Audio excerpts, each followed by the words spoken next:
Hi ಸ್ನೇಹಿತರೆ, ಎಲ್ಲರಿಗೂ KS career academy YouTube ತರಗತಿಗೆ ಸ್ವಾಗತ ಸುಸ್ವಾಗತ.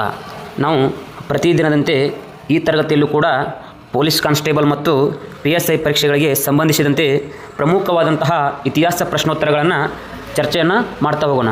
ಹಾಗಾಗಿ ಇನ್ನೂ ಯಾರಾದರೂ ಈ ನಮ್ಮ ತರಗತಿಗೆ ಈ ನಮ್ಮ ಯೂಟ್ಯೂಬ್ ಚಾನಲ್ಗೆ ಸಬ್ಸ್ಕ್ರೈಬ್ ಆಗದಿದ್ದರೆ ನೀವು ಕೂಡ ಸಬ್ಸ್ಕ್ರೈಬನ್ನು ಮಾಡಿಕೊಂಡು ತರಗತಿಯನ್ನು ಕೊನೆಯವರೆಗೆ ವೀಕ್ಷಿಸಿ.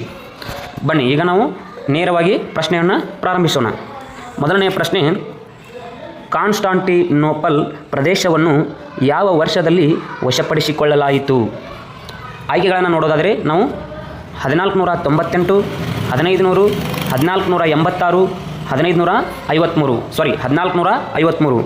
ಇದಕ್ಕೆ ಸರಿಯಾದಂತಹ ಉತ್ತರವನ್ನು ನೋಡೋದಾದರೆ ಸ್ನೇಹಿತರೆ ನಾವು ಆಪ್ಷನ್ ಡಿ ಯಾವುದು 1453 ಮೇ 29ನೇ ತಾರೀಕಿನಂದು ಈ ಕಾನ್ಸ್ಟಾಂಟಿನೋಪಲ್ ಎಂಬ ಪ್ರದೇಶವನ್ನು ಯಾರು ಆ ಪ್ರದೇಶದ ಎರಡನೇ ಮಹಮ್ಮದ್ ಎಂಬ ದೊರೆ ಈ ಕಾನ್ಸ್ಟಾಂಟಿನೋಪಲ್ ಎಂಬ ಪ್ರದೇಶವನ್ನು ವಶಪಡಿಸಿಕೊಂಡು ಭಾರತಕ್ಕೆ ಭೂಮಾರ್ಗದ ಮೂಲಕ ನಡೆಯುವಂತಹ ಯುರೋಪಿಯನ್ನರ ವ್ಯಾಪಾರವನ್ನು ಆತ ಬಂದ್ ಮಾಡಿಬಿಡ್ತಾನೆ.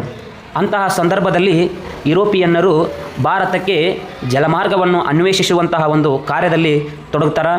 ಹಾಗಾಗಿ ಅಲ್ಲಿಂದ ನಾವು ಈ ಎರಡನೇ ಮಹಮ್ಮದ್ರವರು ಈ ಕಾನ್ಸ್ಟಾಂಟಿನೋಪಲ್ ಅಥವಾ ಇದನ್ನು ನಾವು ಪ್ರಾಚೀನ ಕಾಲದಲ್ಲಿ ಬೈಜಾಂಟಿಯನ್ ಪ್ರದೇಶ ಅಂತೇಳಿ ಈ ನಮ್ಮ ಕಾನ್ಸ್ಟಾಂಟಿನೋಪಲ್ ಪ್ರದೇಶವನ್ನು ಕರಿತಾ ಇದ್ರು. ಆದರೆ ಪ್ರಸ್ತುತವಾಗಿ ಇದನ್ನು ಇಸ್ತಾಂಬುಲ್ ಅಂತೇಳಿ ಕರೀತಾರೆ. ಇಸ್ತಾಂಬುಲ್.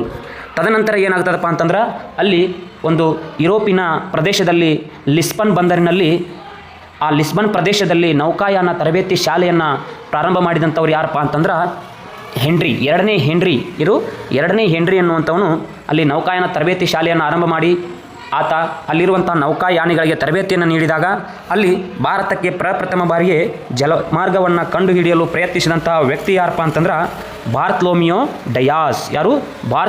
ಡಯಾಸ್ ಎಂಬ ವ್ಯಕ್ತಿ ಪ್ರಥಮ ಬಾರಿಗೆ ಪ್ರಯತ್ನವನ್ನು ಮಾಡ್ತಾನೆ. ಅದು ಎಷ್ಟಪ್ಪ ಅಂತಂದ್ರೆ ಆಪ್ಷನ್ ಸಿ ಅಲ್ಲಿದೆ ನೋಡಿರಿ. ಆಪ್ಷನ್ ಸಿ 1486ರಲ್ಲಿ ಈ ಬಾರ್ತಲೋಮಿಯೋ ಡಯಾಸ್ ಲಿಸ್ಬನ್ ಬಂದರಿನಿಂದ ತನ್ನ ಪ್ರಯಾಣವನ್ನು ಆರಂಭ ಮಾಡಿ ತದನಂತರ 1487ರಲ್ಲಿ ಈತ ಈ ದಕ್ಷಿಣ ಆಫ್ರಿಕಾದ ತುದಿಗೆ ಬಂದು ಅಲ್ಲಿ ಬಿರುಗಾಳಿಯ ಬೀಸುವಂತಹ ಸಂದರ್ಭದಲ್ಲಿ ಆ ಪ್ರದೇಶಕ್ಕೆ ಕೇಪ್ ಆಫ್ ಸ್ಟಾರ್ಮ್ಸ್ ಎಂಬ ಹೆಸರನ್ನು ನೀಡಿ, ಅಂದರೆ ಕೇಪ್ ಆಫ್ ಸ್ಟಾರ್ಮ್ಸ್ ಅಂದರೆ ಬಿರುಗಾಳಿಯ ಬೂಸಿರ ಅಂತೇಳಿ ಕರೆದು ಆತ ಮರಳಿ ತಮ್ಮ ಈ ನೌಕಾಯಾನವನ್ನು ಮರಳಿ ಲಿಸ್ಬನ್ ಬಂದರಿಗೆ ಹೊರಡ್ತಾನೆ. ಆತನ ನಂತರ ಮತ್ತೆ ಈ ನಮ್ಮ ಭಾರತಕ್ಕೆ ಜಲಮಾರ್ಗವನ್ನು ಅನ್ವೇಷಿಸಲು ಬಂದಂತಹ ಯಾರಪ್ಪ ಅಂತಂದ್ರೆ ವಾಸ್ಕೋಡಿ ಗಾಮ. ಈ ವಾಸ್ಕೋಡಿ ಗಾಮ ತನ್ನ ಪ್ರಯಾಣವನ್ನು ಲಿಸ್ಬನ್ ಬಂದರಿನಿಂದ 4 ಹಡಗುಗಳು ತರ್ತಾನೆ ಸ್ನೇಹಿತರೆ. 4 ಹಡಗುಗಳು ಮತ್ತು 118 ವರ್ತಕರಿಂದ ಈತ ತನ್ನ ಪ್ರಯಾಣವನ್ನು ಆರಂಭ ಮಾಡ್ತಾನೆ. ಅದರಲ್ಲಿ ಆ ಹಡಗುಗಳು ಯಾವಪ್ಪ ಅಂತಂದ್ರೆ ಮೊದಲನೆಯ ಹಡಗು ಯಾವುದಪ್ಪ ಅಂತಂದ್ರೆ ಸಾವೋ ಗ್ಯಾಬ್ರಿಯಲ್, ಸಾವೋ ಬೇರಿಯಾ, ಸಾವೋ ರಾಫೆಲ್ ಮತ್ತು ಸಾವೋ ಬ್ರಾಸ್ ಎಂಬ 4 ಹಡಗುಗಳ ಮುಖಾಂತರ ಈತ 118 ವರ್ತಕರೊಂದಿಗೆ ತನ್ನ ಪ್ರಯಾಣವನ್ನು ಆರಂಭ ಮಾಡ್ತಾನೆ. ಅದು 1497 ಜುಲೈ 8ರಲ್ಲಿ ಈತ ಪ್ರಾರಂಭ ಮಾಡಿ ನಂತರ ಭಾರತಕ್ಕೆ ತಲುಪಿದ್ದು 1498 ಮೇ 17ರಂದು ಕೇರಳದ ಕಲ್ಲಿಕೋಟೆಯ ಕಪ್ಪಾಡ ಎಂಬ ಗ್ರಾಮಕ್ಕೆ ಬಂದು ಈತ ತಲುಪ್ತಾನೆ. ಅಲ್ಲಿರುವಂತಹ ಯಾರು ಮಾನವಿಕ್ರಮ ಎಂಬ ಭಾರತದ ಅರಸ ಈತನನ್ನು ಸ್ವಾಗತವನ್ನು ಮಾಡಿಕೊಳ್ತಾನೆ. ತದನಂತರ ಈ 1500ರಲ್ಲಿ ಯುರೋಪಿಯನ್ನರ ಪೋರ್ಚುಗೀಸರ ಎರಡನೇ ವ್ಯಕ್ತಿ ಯಾರಪ್ಪ ಅಂತಂದ್ರೆ ಬಂದಂಥವರು ಕೇಬ್ರಾಲ್ ಎಂಬ ವ್ಯಕ್ತಿ ಬರ್ತಾನೆ. ಕೇಬ್ರಾಲ್ ಬಂದು ಈ ಯಾರು ಮಾನವಿಕ್ರಮನನ್ನು ಸೋಲಿಸಿ ತದನಂತರ ಆ ಮರಳಿ ಹೋಗುವಂಥ ಸಂದರ್ಭದಲ್ಲಿ ಈ ಕೇಬ್ರಾಲ್ ಬ್ರೆಜಿಲ್ ದೇಶವನ್ನು ಅನ್ವೇಷಣೆಯನ್ನು ಮಾಡ್ತಾನೆ. ಈಗ ಮುಂದಿನ ಪ್ರಶ್ನೆಯನ್ನು ನೋಡೋಣ ಸ್ನೇಹಿತರೆ.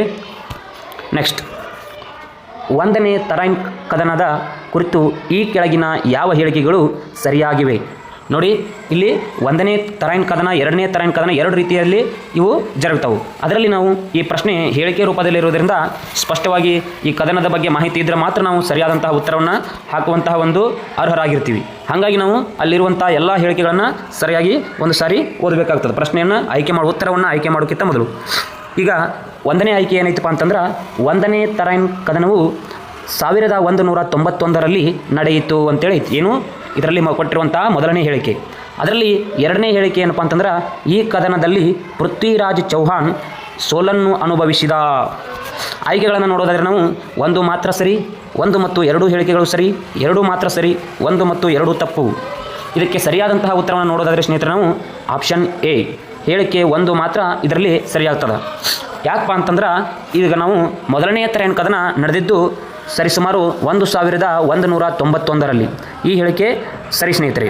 ಆದರೆ ಇಲ್ಲಿ ಈ ಕದನದಲ್ಲಿ 1ನೇ ತರಾಯಿನ್ ಕದನದಲ್ಲಿ ಪೃಥ್ವಿರಾಜ ಚೌಹಾಣನು ಸೋಲನ್ನು ಅನುಭವಿಸುವುದಿಲ್ಲ, ಅದರ ಬದಲಾಗಿ ಸೋಲನ್ನು ಅನುಭವಿಸಿದಂಥವ್ರು ಯಾರಪ್ಪ ಅಂತಂದ್ರೆ ಮಹಮ್ಮದ್ ಗೋರಿ. ಯಾರು? ಮಹಮ್ಮದ್ ಗೋರಿ ಈ ಮೊದಲ ತರಾಯಿನ್ ಕದನದಲ್ಲಿ ಸೋಲನ್ನು ಅನುಭವಿಸಿ ಪೃಥ್ವಿರಾಜ ಚೌಹಾಣ ಇಲ್ಲಿ ಈ ಕದನದಲ್ಲಿ ಜಯವನ್ನು ಸಾಧಿಸ್ತಾನೆ. ಜಯವನ್ನು ಸಾಧಿಸಿದಂತಹ ಈ ಪೃಥ್ವಿರಾಜ ಚೌಹಾಣ ಅಲ್ಲಿರುವಂತಹ ಯಾರು ಜಯಪಾಲನ ಮಗಳನ್ನು ಸಂಯುಕ್ತಾಳನ್ನು ಮದುವೆಯನ್ನು ಆಗ್ತಾನೆ. ಈ ಪೃಥ್ವಿರಾಜ ಚೌಹಾಣನ ಬಗ್ಗೆ ತಿಳಿಸುವಂಥ ಒಂದು ಪ್ರಮುಖ ಕೃತಿ ಯಾವುದಪ್ಪ ಅಂತಂದ್ರೆ ಚಾಂದ್ ಬರ್ದಾಯಿ ಬರೆದಿರುವಂತಹ ಪೃಥ್ವಿರಾಜ ರಾಸೋ ಎಂಬ ಚಾಂದ್ ಬರ್ದಾಯಿ ರಚಿಸಿರುವಂತಹ ಪೃಥ್ವಿರಾಜ ರಾಸೋ ಎಂಬ ಹಿಂದಿ ಗ್ರಂಥದಲ್ಲಿ ಈ ಸಂಯುಕ್ತ ಮತ್ತು ಪೃಥ್ವಿರಾಜ ಚೌಹಾಣನ ಕುರಿತು ಒಂದು ಉಲ್ಲೇಖ ಕಂಡುಬರ್ತದೆ. ಅದೇ ರೀತಿ ನಾವು 2ನೇ ತರಾಯಿನ್ ಕದನವನ್ನು ನೋಡೋದಾದರೆ ಇದು ಸರಿಸುಮಾರು 1192ರಲ್ಲಿ ನಡೀತದೆ. ಇದು ಕೂಡ ಯಾರು? ಮಹಮ್ಮದ್ ಗೋರಿ ಮತ್ತು ತದನಂತರ ಯಾರು? ಪೃಥ್ವಿರಾಜ ಚೌಹಾಣ್. ಯಾರು? ಮಹಮ್ಮದ್ ಗೋರಿ ಮತ್ತು ಪೃಥ್ವಿರಾಜ ಚೌಹಾಣ್ನ ಮಧ್ಯೆ ಈ ಕದನ ನಡೀತದೆ. ಈ ಕದನದಲ್ಲಿ ಸೋಲನ್ನು ಅನುಭವಿಸಿದಂಥವ್ರು ಯಾರಪ್ಪ ಅಂತಂದ್ರೆ ಪೃಥ್ವಿರಾಜ ಚೌಹಾಣ ಸೋತು ಕೊಲೆ ಆಗ್ತಾನೆ. ಆದರೆ ಈ ಕದನದಲ್ಲಿ ಜಯಿಸಿದಂಥವರು ಯಾರಪ್ಪ ಅಂತಂದ್ರೆ ಮಹಮ್ಮದ್ ಗೋರಿ. ಈತನ ಒಬ್ಬ ಗುಲಾಮನಾದಂತಹ ಯಾರು? ಕುತುಬುದ್ದೀನ್ ಐಬಕ್ಕನ ನೆರವಿನೊಂದಿಗೆ ಈತ ಯಾರು? ಮಹಮ್ಮದ್ ಗೋರಿ ಈ 2ನೇ ತರಾಯಿನ್ ಕದನದಲ್ಲಿ ಜಯವನ್ನು ಸಾಧಿಸ್ತಾನೆ. ಈಗ ನೆಕ್ಸ್ಟ್ ಮುಂದಿನ ಪ್ರಶ್ನೆಯನ್ನು ನೋಡೋಣ. ನೆಕ್ಸ್ಟ್, ಭಾರತದಲ್ಲಿ ಮೊಟ್ಟ ಮೊದಲ ಬಾರಿಗೆ ಯುದ್ಧದಲ್ಲಿ ಆನೆಯನ್ನು ಬಳಸಿದ ಭಾರತದ ರಾಜಮನೆತನ ಯಾವುದು? ಏನು? ಭಾರತದಲ್ಲಿ ಮೊಟ್ಟ ಮೊದಲ ಬಾರಿಗೆ ಯುದ್ಧದಲ್ಲಿ ಆನೆಗಳನ್ನು ಬಳಸಿದ ಭಾರತದ ರಾಜಮನೆತನ ಯಾವುದು ಅಂತೇಳಿ ಪ್ರಶ್ನೆ ಇದೆ ಸ್ನೇಹಿತರೆ. ಇಲ್ಲಿ ಆಯ್ಕೆಗಳನ್ನು ನೋಡಿದ್ರೆ ನಾವು ಮೌರ್ಯ ಸಾಮ್ರಾಜ್ಯ, ಬಿ ಗುಪ್ತ ಸಾಮ್ರಾಜ್ಯ, ಮಗಧ ಸಾಮ್ರಾಜ್ಯ, ಶಾತವಾಹನರು ಅಂತೇಳಿ ಆಪ್ಷನ್ಸ್ನಲ್ಲಿ ಕಂಡುಬರ್ತವೆ. ಇಲ್ಲಿ ನಾವು ಸರಿಯಾದಂತಹ ಉತ್ತರವನ್ನು ನಾವು ಗಮನಿಸಬೇಕಂದ್ರೆ ಇದಕ್ಕೆ ಸರಿಯಾದ ಉತ್ತರ ಯಾವುದಪ್ಪ ಅಂತಂದ್ರೆ ಮಗಧ ಸಾಮ್ರಾಜ್ಯ. ಯಾವುದು? ಮಗಧ ಸಾಮ್ರಾಜ್ಯ. ಭಾರತದಲ್ಲಿ ನಾವು ಮಹಾಜನಪದಗಳ ನಂತರ ಅಲ್ಲಿ ಮಹಾಜನಪದಗಳೇ ಅಲ್ಲಿ ಒಂದೊಂದು ಪ್ರಾಂತ್ಯವನ್ನು ಆಳುತ್ತಾ ಅವುಗಳು ಒಂದೊಂದು ಸಾಮ್ರಾಜ್ಯವಾಗಿ ರಚನೆ ಆಗುತ್ತವೆ. ಈ ರೀತಿ ರಚನೆಯಾದ ಸಾಮ್ರಾಜ್ಯಗಳಲ್ಲಿ ಈ ನಮ್ಮ ಮಗಧ ಸಾಮ್ರಾಜ್ಯವು ಕೂಡ ಒಂದು. ಈ ಮಗಧ ಸಾಮ್ರಾಜ್ಯವನ್ನು ಸ್ಥಾಪಿಸಿದವರು ಯಾರಪ್ಪ ಅಂತಂದ್ರೆ ಬೃಹದತ್ತ ಮತ್ತು ಜರಾಸಂಧ. ಯಾರು? ಬೃಹದತ್ತ ಮತ್ತು ಜರಾಸಂಧ ಎಂಬ 2 ವ್ಯಕ್ತಿಗಳು ಈ ಮನೆತನವನ್ನು ಸ್ಥಾಪನೆಯನ್ನು ಮಾಡ್ತಾರೆ. ಈ ಮನೆತನದ ರಾಜಧಾನಿ ಯಾವುದಪ್ಪ ಅಂತಂದ್ರೆ ಮಗಧ ಸಾಮ್ರಾಜ್ಯದ ರಾಜಧಾನಿ ಯಾವುದಪ್ಪ ಅಂತಂದ್ರೆ ರಾಜಗೃಹ. ಯಾವುದು? ರಾಜಗೃಹ ಈ ಮಗಧ ಸಾಮ್ರಾಜ್ಯದ ರಾಜಧಾನಿ. ಪ್ರಪಂಚದಲ್ಲಿ ಈ ಮಗಧ ಸಾಮ್ರಾಜ್ಯ ಯುದ್ಧದಲ್ಲಿ ಆನೆಗಳನ್ನು ಬಳಕೆಯನ್ನು ಮಾಡಿಕೊಂಡು ಯುದ್ಧವನ್ನು ಮಾಡ್ತಿರ್ತದೆ. ಈ ಮಗಧ ಸಾಮ್ರಾಜ್ಯ ತದನಂತರ 4 ಭಾಗಗಳಾಗಿ ಒಡೆದು ಹೋಗ್ತದೆ. ಅದರಲ್ಲಿ ಈ ಭಾಗಗಳ ಮೇಲೂ ಕೂಡ ಪ್ರಶ್ನೆ ವಿಲೇಜ್ ಕಂಟೆಂಟಲ್ಲಿ ಆಗಿದೆ ಸ್ನೇಹಿತರೆ. ಹಾಗಾಗಿ ಅವುಗಳನ್ನು ನಾವು ಸೀರಿಯಲ್ ವೈಸ್ ಆಗಿ ತಿಳ್ಕೋಬೇಕು. ಅವುಗಳಲ್ಲಿ ಮೊಟ್ಟ ಮೊದಲು ಯಾವುದಪ್ಪ ಅಂತಂದ್ರೆ ಹರ್ಯಂಕ ಸಂತತಿ. 4 ಸಂತತಿಗಳಾಗಿ ಒಡೆದು ಹೋಗ್ತದೆ. ಅದರಲ್ಲಿ ಮೊದಲ ಸಂತತಿ ಯಾವುದಪ್ಪ ಅಂತಂದ್ರೆ ಹರ್ಯಂಕ ಸಂತತಿ, 2ನೇ ಸಂತತಿ ನಾಗ ಸಂತತಿ, 3ನೇ ಸಂತತಿ ನಂದ ಸಂತತಿ, 4ನೇ ಸಂತತಿ ಮೌರ್ಯ ಸಂತತಿ. ಯಾವುವು? ಹರ್ಯಂಕ, ನಾಗ, ನಂದ ಮತ್ತು ಮೌರ್ಯ ಸಂತತಿಗಳಾಗಿ ಈ ಮಗಧ ಸಾಮ್ರಾಜ್ಯ ಅನ್ನುವಂಥದ್ದು ಒಡೆದು ಹೋಗ್ತದೆ ಸ್ನೇಹಿತರೆ. ಅದರಲ್ಲಿ ಈ ಹರ್ಯಂಕ ಸಂತತಿಯಲ್ಲಿ ನಾವು ಮತ್ತು ಬಿಂಬಸಾರ ಮತ್ತು ನೆಕ್ಸ್ಟ್ ಅದರ ನಂತರ ಬಂದಂಥವನು ಯಾರು? ಅಜಾತಶತ್ರು, ಉದಯನ್, ಈ ರೀತಿ ವಿವಿಧ ರೀತಿಯ ರಾಜರು ಬರ್ತಾರೆ. ಅದೇ ರೀತಿ ನಂದ ಸಂತತಿಯಲ್ಲಿ ನಾವು ನಾಗ ಸಂತತಿಯಲ್ಲಿ ನೋಡೋದಾದರೆ ಶಿಶುನಾಗ. ನೆಕ್ಸ್ಟು ನಂದ ಸಂತತಿಯಲ್ಲಿ ಪ್ರಸಿದ್ಧ ದೊರೆ ಯಾರಪ್ಪ ಅಂತಂದ್ರೆ ಧನನಂದ. ಈ ಧನನಂದನನ್ನು ಸೋಲಿಸಿ ಮೌರ್ಯ ಸಾಮ್ರಾಜ್ಯ ಅನ್ನುವಂಥದ್ದು ಚಂದ್ರಗುಪ್ತ ಮೌರ್ಯನಿಂದ ಸ್ಥಾಪಿಸಲ್ಪಟ್ಟಂತಹ ಭಾರತದಲ್ಲಿ ಒಂದು ಉತ್ತಮವಾದಂತಹ ಆಡಳಿತ ವ್ಯವಸ್ಥೆಯನ್ನು, ಒಂದು ಶಾಶ್ವತ ಒಂದು ಆಡಳಿತ ವ್ಯವಸ್ಥೆಯನ್ನು ಅಳವಡಿಸಿಕೊಂಡು ಸ್ಥಾಪನೆಯಾದ ಮೊಟ್ಟ ಮೊದಲ ಭಾರತದ ಮನೆತನ ಯಾವುದಪ್ಪ ಅಂತಂದ್ರೆ ಅದು ಮೌರ್ಯ ಸಾಮ್ರಾಜ್ಯ. ಈ ಮೌರ್ಯ ಸಾಮ್ರಾಜ್ಯದ ಸ್ಥಾಪಕ ಯಾರು? ಚಂದ್ರಗುಪ್ತ ಮೌರ್ಯ. ಕೌಟಿಲ್ಯನ ಒಂದು ಮಾರ್ಗದರ್ಶನದಡಿಯಲ್ಲಿ ಈ ಮೌರ್ಯ ಸಾಮ್ರಾಜ್ಯವನ್ನು ಈ ಚಂದ್ರಗುಪ್ತ ಮೌರ್ಯ ಸ್ಥಾಪನೆಯನ್ನು ಮಾಡಿರ್ತಾನೆ. ಇವರ ರಾಜಧಾನಿ ಯಾವುದಪ್ಪ ಅಂತಂದ್ರೆ ಯಾವುದು? ಪಾಟಲಿಪುತ್ರ ಈ ಮೌರ್ಯ ಸಾಮ್ರಾಜ್ಯದ ರಾಜಧಾನಿ. ತದನಂತರ ಈ ಚಂದ್ರಗುಪ್ತ ಮೌರ್ಯನ ಆ ಸ್ಥಾನಕ್ಕೆ ಒಬ್ಬ ವಿದೇಶಿ ಪ್ರವಾಸಿಗ ಭೇಟಿಯನ್ನು ಕೊಟ್ಟಿರ್ತಾನೆ ಸ್ನೇಹಿತರೆ. ಆತ ಯಾರು? ಮೆಗಸ್ತನಿಸ್ ಎಂಬ ಒಬ್ಬ ಯಾರು ಪ್ರವಾಸಿಗ ಭೇಟಿಯನ್ನು ಕೊಟ್ಟಿರ್ತಾನೆ ಈತ ಒಂದು ಕೃತಿಯನ್ನು ರಚಿಸಿರ್ತಾನೆ. ಯಾವುದಪ್ಪ ಅಂತಂದ್ರೆ ಇಂಡಿಕಾ ಎಂಬ ಕೃತಿಯನ್ನು ರಚನೆಯನ್ನು ಮಾಡಿರ್ತಾನೆ. ತದನಂತರ ಬಂದಂಥವರು ಬಿಂಬಸಾರ ಮತ್ತು ಅಶೋಕ ಈ ಮನೆತನದ ಒಬ್ಬ ಪ್ರಸಿದ್ಧ ಅರಸ. ನೆಕ್ಸ್ಟ್ ನಾವು ಶಾತವಾಹನವನ್ನು ನೋಡೋದಾದರೆ ಇಲ್ಲಿ ಶಾತವಾಹನರು ಇವರು ದಕ್ಷಿಣ ಭಾರತದಲ್ಲಿ ಸ್ಥಾಪನೆಯಾದ ಮೊಟ್ಟ ಮೊದಲ ಮನೆತನ ಯಾವುದಪ್ಪ ಅಂತಂದ್ರೆ ಯಾವುದು ಶಾತವಾಹನರು. ಇಡೀ ದಕ್ಷಿಣ ಭಾರತವನ್ನು ಆಳಿದಂತಹ ಮೊಟ್ಟ ಮೊದಲ ಮನೆತನ ಯಾವುದಪ್ಪ ಅಂತಂದ್ರೆ ಶಾತವಾಹನರು. ನೆಕ್ಸ್ಟ್ ಈಗ ಮುಂದಿನ ಪ್ರಶ್ನೆಯನ್ನು ನೋಡೋಣ. ಕರ್ನಾಟಕವನ್ನು ಆಳಿದ ಮೊಟ್ಟ ಮೊದಲ ಮನೆತನ ಯಾವುದು? ಕರ್ನಾಟಕವನ್ನು ಆಳಿದಂತಹ ಮೊಟ್ಟ ಮೊದಲ ಮನೆತನ. ಈ ಪ್ರಶ್ನೆಗೆ ನಾವು ಹಿಂದಿನ ಪ್ರಶ್ನೆಯಲ್ಲಿ ಈಗ ಜಸ್ಟು ಒಂದು ಆನ್ಸರನ್ನು ಹಿಂಟನ್ನು ನಾನು ಕೊಟ್ಟಿದ್ದೆ. ಆಯ್ಕೆಗಳನ್ನು ನೋಡಿದರೆ ನಾವು ಕದಂಬರು, ಶಾತವಾಹನರು, ಮೌರ್ಯರು ಮತ್ತು ಮೈಸೂರು ಒಡೆಯರು ಅಂತೇಳಿ ಆಪ್ಷನ್ಸ್ಗಳಲ್ಲಿ ಈತ ಕೊಟ್ಟಿದ್ದಾನೆ. ಇಲ್ಲಿ ಸರಿಯಾದಂತಹ ಉತ್ತರವನ್ನು ನಾವು ಗಮನಿಸೋದಾದರೆ ಯಾವುದು? ಆಪ್ಷನ್ ಬಿ, ಇಲ್ಲಿ ಶಾತವಾಹನರು ಆಗ್ತಾರೆ. ಇನ್ನು ಕರ್ನಾಟಕವನ್ನಷ್ಟಲ್ಲದೆ ಇಡೀ ದಕ್ಷಿಣ ಭಾರತವನ್ನು ಆಳಿದ ಮೊಟ್ಟ ಮೊದಲ ಮನೆತನ ಯಾವುದಪ್ಪ ಅಂತಂದ್ರೆ ಯಾವುದು? ಶಾತವಾಹನರು. ಆದರೆ ಇಲ್ಲಿ ನಾವು ಆಯ್ಕೆಗಳನ್ನು ನೋಡಿದಾಗ ಇಲ್ಲಿ ಡೈರೆಕ್ಟಾಗಿ ಕದಂಬರಿಗೆ ಬಂದುಬಿಡ್ತೀವಿ. ಆದರೆ ಕದಂಬರು ಇವರು ಕರ್ನಾಟಕವನ್ನು ಆಳಿದ ಮೊಟ್ಟ ಮೊದಲ ಕನ್ನಡದ ಮನೆತನ ಯಾವುದಂತ ಕೇಳಿದಾಗ ನಾವು ಕದಂಬರು ಅಂತೇಳಿ ಆನ್ಸರ್ ಮಾಡಬೇಕಾಗ್ತದೆ. ಈಗ ಈ ಶಾತವಾಹನರ ಸ್ಥಾಪಕ ಯಾರಪ್ಪ ಅಂತಂದ್ರೆ ಯಾರು?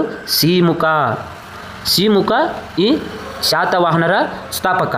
ಈ ಮನೆತನದ ಒಂದು ಶಾತವಾಹನರ ರಾಜಧಾನಿ ಯಾವುದಪ್ಪ ಅಂತಂದ್ರೆ ಪ್ರತಿಷ್ಠಾನ. ಯಾವುದು? ಪ್ರತಿಷ್ಠಾನ ಈ ಶಾತವಾಹನರ ರಾಜಧಾನಿ. ಇಲ್ಲಿ ನಾವು ಬರೆಯೋದ್ರಲ್ಲಿ ಏನೋ ಮಿಸ್ಟೇಕ್ ಆದರೂ ಕೂಡ ನೀವು ಸರಿಯಾದ ರೀತಿಯಲ್ಲಿ ಅದನ್ನು ಬರ್ಕೊಳ್ಳಿ. ಯಾವುದು? ಶಾತವಾಹನರ ರಾಜಧಾನಿ ಪ್ರತಿಷ್ಠಾನ. ಆದರೆ ಸಿಮುಖನ ರಾಜಧಾನಿ ಯಾವುದು ಅಂತ ಕೇಳಿದಾಗ ನಾವು ಶ್ರೀಕಾಕುಳಂ ಅಂತೇಳಿ ಹಾಕಬೇಕಾಗ್ತದೆ. ಆದರೆ ಶಾತವಾಹನರ ರಾಜಧಾನಿ ಯಾವುದಪ್ಪ ಅಂತಂದ್ರೆ ಪ್ರತಿಷ್ಠಾನ. ಇವರ ರಾಜಧಾನಿ ಪ್ರತಿಷ್ಠಾನ. ನೆಕ್ಸ್ಟು ಇವರ ರಾಜ ಲಾಂಛನ ಯಾವುದಪ್ಪ ಅಂತಂದ್ರೆ ಇವರ ರಾಜ ಲಾಂಛನ ವರುಣ. ಯಾವುದು? ವರುಣ ಈ ಶಾತವಾಹನ ಮನೆತನದ ಒಂದು ರಾಜ ಲಾಂಛನ ಆಗ್ತೈತಿ. ಈಗ ನೆಕ್ಸ್ಟ್ ಇಲ್ಲಿ ನಾವು ಆಯ್ಕೆಗಳಲ್ಲಿರುವಂತಹ ಯಾವುದು? ಈಗ ಕದಂಬ ಸಾಮ್ರಾಜ್ಯದ ಒಂದಿಷ್ಟು ಮಾಹಿತಿಯನ್ನು ತಿಳಿಯೋದಾದರೆ ನಾವು ಈ ಕದಂಬ ಸಾಮ್ರಾಜ್ಯ ಅನ್ನುವಂಥದ್ದು ಕರ್ನಾಟಕವನ್ನು ಆಳಿದಂತಹ ಮೊಟ್ಟ ಮೊದಲ ಕನ್ನಡದ ಮನೆತನ. ಈ ಮನೆತನವನ್ನು ಸ್ಥಾಪಿಸಿದಂಥವ್ರು ಯಾರಪ್ಪ ಅಂತಂದ್ರೆ ಮಯೂರವರ್ಮ. ಯಾರು? ಮಯೂರವರ್ಮ ಅಥವಾ ಶರ್ಮ ಅಂತೇಳಿ ಕರಿತೀವಿ ಇವನನ್ನು. ಯಾರನ್ನ? ಮಯೂರವರ್ಮ. ಈ ಮಯೂರವರ್ಮ ಕಂಚಿಯ ಪಲ್ಲವರ ಶಿವಸ್ಕಂದವರ್ಮನ ಜೊತೆಗೆ ಹೋರಾಡಿ ಕದಂಬ ವೃಕ್ಷದ ಕೆಳಗಡೆ ಈ ಕದಂಬ ಮನೆತನವನ್ನು ಪ್ರಾರಂಭ ಮಾಡ್ತಾನೆ. ಈ ಮನೆತನದ ರಾಜಧಾನಿ ಯಾವುದಪ್ಪ ಅಂತಂದ್ರೆ ಬನವಾಸಿ. ಯಾವುದು? ಬನವಾಸಿ ಈ ಕದಂಬ ಮನೆತನದ ಒಂದು ರಾಜಧಾನಿ. ಇವರ ಲಾಂಛನ ಯಾವುದಪ್ಪ ಅಂತಂದ್ರೆ ಸಿಂಹ. ಈ ಕದಂಬ ರಾಜ ಮನೆತನದ ರಾಜ ಲಾಂಛನ ಯಾವುದಪ್ಪ ಅಂತ ಕೇಳಿದ್ರೆ ಸಿಂಹ ಈ ಕದಂಬ ರಾಜರ ರಾಜ ಲಾಂಛನ. ಈಗ ಈ ಕದಂಬ ಮನೆತನದ ಪ್ರಸಿದ್ಧ ದೊರೆ ಯಾರಪ್ಪ ಅಂತಂದ್ರೆ ಕಾಕುತ್ಸವರ್ಮ. ನಿನ್ನೆ ಕ್ಲಾಸಲ್ಲಿ ನೋಡಿದೆ ನಾವು. ಈ ಕಾಕುತ್ಸವರ್ಮನಿಂದ ಹಲ್ಮಿಡಿ ಶಾಸನವನ್ನುಂಥದ್ದು ರಚಿಸಲ್ಪಟ್ಟಿರ್ತದೆ. ನೆಕ್ಸ್ಟ್ ಈಗ ನಾವು ಆಪ್ಷನ್ಸ್ನಲ್ಲಿರುವಂತಹ ಇನ್ನೊಂದು ಮನೆತನವನ್ನು ನೋಡೋಣ. ಅಂದ್ರೇನು? ಈ ಮನೆತನದ ಸ್ಥಾಪಕರು ಮತ್ತು ರಾಜಧಾನಿ ಹಾಗೂ ಆ ಮನೆತನದ ರಾಜ್ಯ ಲಾಂಛನಗಳು ಬಹಳಷ್ಟು ಇಂಪಾರ್ಟೆಂಟ್ ಆಗಿರ್ತಾವೆ ಸ್ನೇಹಿತರೆ. ಹಾಗಾಗಿ ನಾವು ಅಟ್ಲೀಸ್ಟ್ ಅವನಷ್ಟಾದರೂ ತಿಳ್ಕೊಬೇಕಾಗ್ತದೆ. ಇಲ್ಲಿ ಮೌರ್ಯ ಸಾಮ್ರಾಜ್ಯ ಅಂತೇಳಿ ಕಂಡು ಬರ್ತದೆ. ಯಾವುದು? ಮೌರ್ಯರ. ಆ ಹಿಂದಿನ ಒಂದು ಪ್ರಶ್ನೆಯಲ್ಲೇ ನೋಡಿದೆ ನಾವು. ಮೌರ್ಯ ಸಾಮ್ರಾಜ್ಯದ ಸ್ಥಾಪಕ ಯಾರು? ಚಂದ್ರಗುಪ್ತ ಮೌರ್ಯ. ಇವರ ರಾಜಧಾನಿ ಯಾವುದು? ಪಾಟಲಿಪುತ್ರ. ನೆಕ್ಸ್ಟ್ ಇವರ ರಾಜ ಲಾಂಛನ ಯಾವುದಂತ ಕೇಳಿದ್ರೆ ಮಯೂರ ಅಥವಾ ಈ ನವಿಲು ಅಂತೇಳಿ ಕಂಡು ಬರ್ತೈತಿ. ಇವರದು ಯಾರ್ದು? ಮೌರ್ಯರ ರಾಜ ಲಾಂಛನ. ನೆಕ್ಸ್ಟ್ ನಾವು ಮೈಸೂರು ಒಡೆಯರದು ವಿಶೇಷತೆ ಏನಪ್ಪ ಅಂತಂದ್ರೆ ಈ ಕರ್ನಾಟಕವನ್ನು ಆಳಿದಂತಹ ಕೊನೆಯ ಮನೆತನ ಯಾವುದಪ್ಪ ಅಂತಂದ್ರೆ ಮೈಸೂರು ಒಡೆಯರು. ನಾವು ಹಿಂದೆ ಈ ಪ್ರಶ್ನೆಯಲ್ಲಿ ಕರ್ನಾಟಕವನ್ನು ಆಳಿದ ಮೊಟ್ಟ ಮೊದಲ ಮನೆತನ ಅಂತ ಹೇಳಿದಾಗ ಶಾತವಾಹನರು, ಕನ್ನಡದ ಮನೆತನ ಅಂತ ಹೇಳಿದಾಗ ಕದಂಬರು, ಕರ್ನಾಟಕವನ್ನು ಆಳಿದಂತಹ ಕೊನೆಯ ಮನೆತನ ಅಂತೇಳಿ ಬಂದಾಗ ನಾವು ಇಲ್ಲಿ ಮೈಸೂರು ಒಡೆಯರು ಅಂತೇಳಿ ಹಾಕಬೇಕಾಗ್ತದೆ. ಈ ಮೈಸೂರು ಒಡೆಯರ ಸ್ಥಾಪಕರು ಯಾರಪ್ಪ ಅಂತ ಹೇಳಿದ್ರೆ ಯದುರಾಯ ಮತ್ತು ಕೃಷ್ಣರಾಯ. ಯಾರು?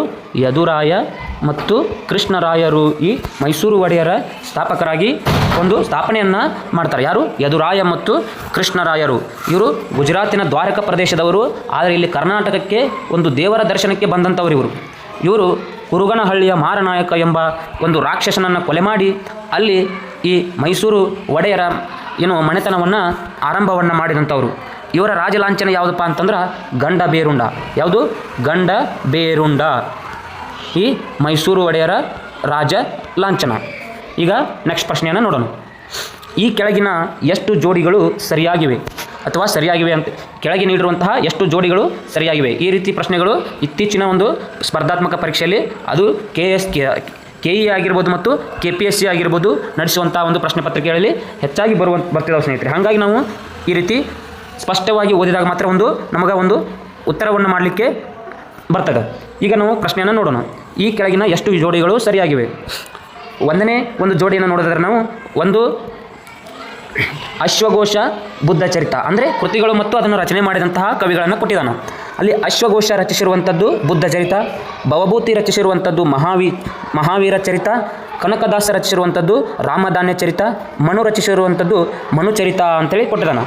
ಇಲ್ಲಿ ನಾವು ಆಯ್ಕೆಗಳನ್ನು ನೋಡುವುದಾದರೆ ಒಂದು ಹೇಳಿಕೆ ಸರಿಯಾಗಿದೆ, 2 ಹೇಳಿಕೆಗಳು ಸರಿಯಾಗಿದೆ, 3 ಹೇಳಿಕೆಗಳು ಸರಿಯಾಗಿವೆ, ಎಲ್ಲ ಹೇಳಿಕೆಗಳು ಸರಿಯಾಗಿವೆ. ಇದಕ್ಕೆ ಸರಿಯಾದಂಥ ಉತ್ತರ ಯಾವುದಪ್ಪ ಅಂತಂದ್ರೆ 3 ಹೇಳಿಕೆಗಳು ಸರಿಯಾಗಿವೆ. ಅಂದರೆ ಇಲ್ಲಿ ಅಶ್ವಘೋಷ ರಚಿಸಿರುವಂಥದ್ದು ಯಾವುದು? ಬುದ್ಧ ಚರಿತ. ಭವಭೂತಿ ರಚಿಸಿರುವಂಥದ್ದು ಮಹಾವೀರ ಚರಿತ ಯಾವುದು? ಭವಭೂತಿ, ಇದು ಕೂಡ ಸರಿಯಾಗಿದೆ. ಅದೇ ರೀತಿ ನಾವು ಕನಕದಾಸರು ರಚಿಸಿರುವಂಥದ್ದು ರಾಮಧಾನ್ಯ ಚರಿತ. ಇವರು ಮೋಹನ ತರಂಗಿಣಿ, ಹರಿಭಕ್ತ ಸಾರ, ನಳಚರಿತ ಮತ್ತು ರಾಮದಾನ ಚರಿತ ಎಂಬ ಕೃತಿಯನ್ನು ಇವರು ರಚನೆಯನ್ನು ಮಾಡಿರ್ತಾರೆ. ಅದೇ ರೀತಿ ಮನು ಅವರು ರಚಿಸಿದ್ದು ಮನುಚರಿತ ಅಲ್ಲ ಸ್ನೇಹಿತರೆ, ಮನುಸ್ಮೃತಿ. ಯಾವುದು? ಮನುಸ್ಮೃತಿ ಎಂಬ ಈ ಒಂದು ಗ್ರಂಥವನ್ನು ರಚಿಸಿದ್ದು ಮನುಸ್ಮೃತಿ. ಓಕೆ ಸ್ನೇಹಿತರೆ, ನಾವು ಇಲ್ಲಿಯವರೆಗೆ ನಮ್ಮ ತರಗತಿಯ ಎಲ್ಲ ಪ್ರಶ್ನೆಗಳು ಕಂಪ್ಲೀಟ್ ಆಗಿದ್ದಾವೆ. ಇಲ್ಲಿ ಈ ಪ್ರಶ್ನೆಗಳ PDF ಹಾಗೂ ಇನ್ನಿತರ ಮಾಹಿತಿ ನಿಮಗೆ ಏನಾದರೂ ಬೇಕಿತ್ತಂದ್ರೆ ಈ ವಿಡಿಯೋದ ಕೆಳಗಿರುವಂತಹ ಡಿಸ್ಕ್ರಿಪ್ಷನ್ ಬಾಕ್ಸ್ನಲ್ಲಿ ನಮ್ಮ ಟೆಲಿಗ್ರಾಮ್ ಚಾನಲ್ ಲಿಂಕನ್ನು ನೀಡಿದ್ದೇವೆ. ಅಲ್ಲೂ ಕೂಡ ನೀವು ಜಾಯ್ನ್ ಆಗಿ ಇವುಗಳನ್ನು ಉಪಯೋಗವನ್ನು ಪಡೆದುಕೊಳ್ಳಬಹುದು. Yes, thank you.